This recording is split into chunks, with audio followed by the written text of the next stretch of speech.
지난 한 주 코로나 확산세가 증가하면서 거리두기가 다시 강화되었습니다. 불편하고 힘든 일상을 당장 이번 주부터 맞이해야 되는 그런 상황입니다.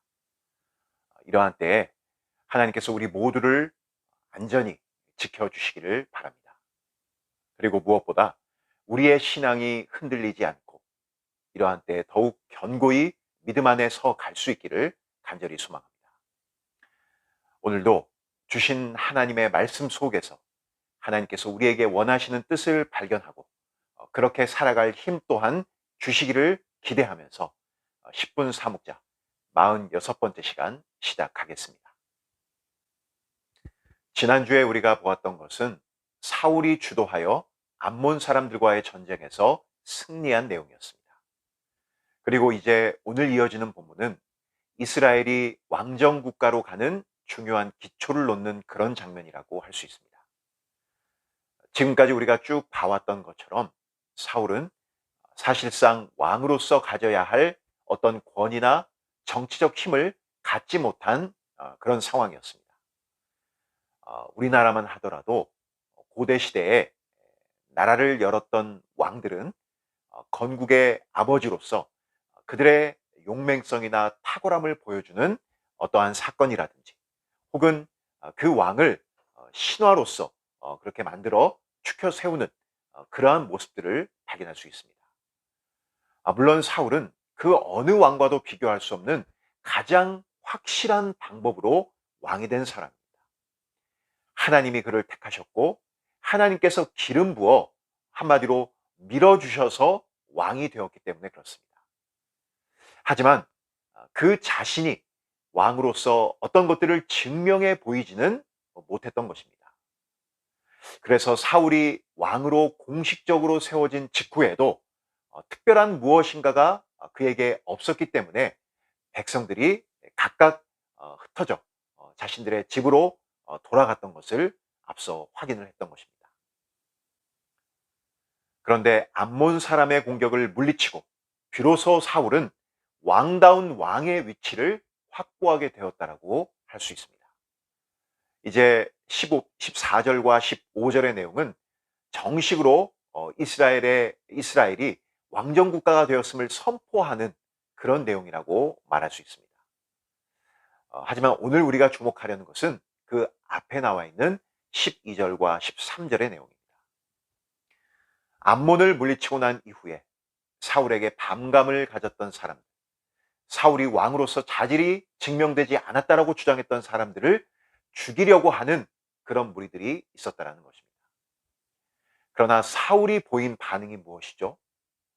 이날에는 우리가 사람을 죽이지 못하는데 그 이유가 하나님께서 이스라엘 중에 구원을 베푸셨기 때문이라고 말합니다.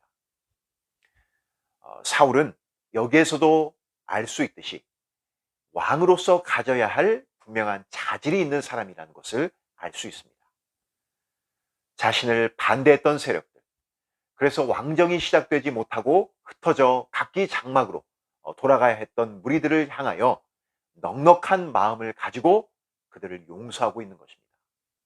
하나님께서 이스라엘을 구원하신 날이기에 그들을 죽일 수 없다는 것으로 용서를 하고 있는 것입니다.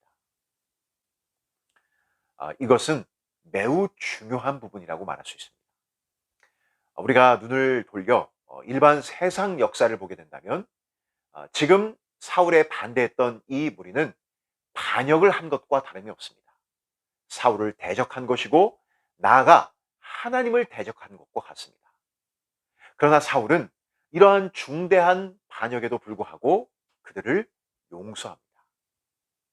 이것은 역사적으로 볼 때 그렇게 흔한 모습은 아닙니다.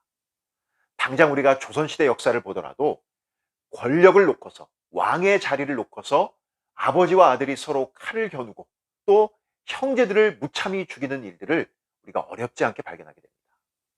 이것이 왕정 국가 안에서 나타날 수 있는 흔한 권력으로 인한 어떤 싸움, 그런 분열이라고 말할 수 있습니다. 자, 그렇게 본다면 사울이 보인 이 결단은 분명 남다른 그의 모습을 확인함과 동시에 그가 백성들을 품을 수 있는 넉넉함이 있다는 것도 볼 수 있는 것입니다. 그리고 그의 이 모든 행동의 밑바닥에는 하나님께서 이스라엘의 참된 왕이시고 하나님께서 구원하셨기 때문에 그렇게 할 수 있다는 그런 마음이 있었다라고 볼 수 있습니다. 이러한 사울의 모습은 오늘 우리 신자들에게도 매우 필요한 그러한 모습입니다. 신자들은 이 세상에서 관용과 넉넉함을 증거하도록 되어 있는 사람입니다. 우리는 원수를 원수로 갚지 않고 도리어 선으로 갚도록 되어 있습니다. 악을 악으로 갚지 않고 선으로 갚도록 부르심을 입은 사람이라는 것이죠. 왜냐하면 우리들 역시 하나님의 구원하심을 받은 자들이요, 동시에 우리의 모든 행위를 심판하실 주님께서 다시 오시기 때문에 그렇습니다. 그래서 신자는 이 세상에서 억울할 일이 없고 복수할 일이 전혀 없는 사람들이라고 말할 수 있습니다. 왜 억울함이 있고 손해본다는 생각을 할 수 있으며 복수해야 한다는 마음을 가질까요? 그것은 아직 내가 구원을 받았다는 그 사건이 가지는 놀라운 의미를 다 알지 못하기 때문에 그런 것입니다. 하나님께서 나 같은 죄인을 구원하시기 위해 베푸신 은혜와 사랑과 자비를 기억하고 있다면, 알고 있다면 우리에게 주어진 하루하루를 용서와 관용을 베푸는 그러한 모습으로 서는 것이 신자의 마땅한 모습이라고 할 수 있습니다. 사울이 자신을 대적한 무리를 하나님의 구원하심에서 바라보며 넉넉한 마음을 품었던 것처럼 오늘 내가 만나는 사람들에게 동일하게 하나님의 크신 구원의 은혜를 맛본 감격을 가지고 긍휼한 마음으로 살아계신 하나님을 전할 수 있어야 하겠습니다. 새롭게 시작되는 이번 한 주, 특별히 어려움 가운데 시작되는 이번 한 주를 그러한 마음과 결단을 가지고 출발할 수 있는 우리 모두가 되어질 수 있기를 간절히 소망합니다. 기도하겠습니다. 하나님 우리 아버지, 복된 한 주를 시작하게 하시고 하나님을 예배하며 또 하나님께서 이 시간 우리에게 주신 귀한 말씀 앞에 서게 하시니 참으로 감사합니다. 오늘 특별히 사울이 자신을 대적하고 반역하려 했던 그들을 하나님의 구원하심 안에서 넉넉히 품고 용서하는 것을 보게 됩니다. 하나님, 우리가 동일한 그 하나님의 은혜를 입고 하나님의 자녀가 된 사람들이라면 우리 역시 세상을 향해 자비와 용서와 관용을 베푸는 넉넉한 하나님 아버지의 마음을 가져야 된다는 것을 이 시간 말씀을 통해 확인케 하시니 참으로 감사합니다.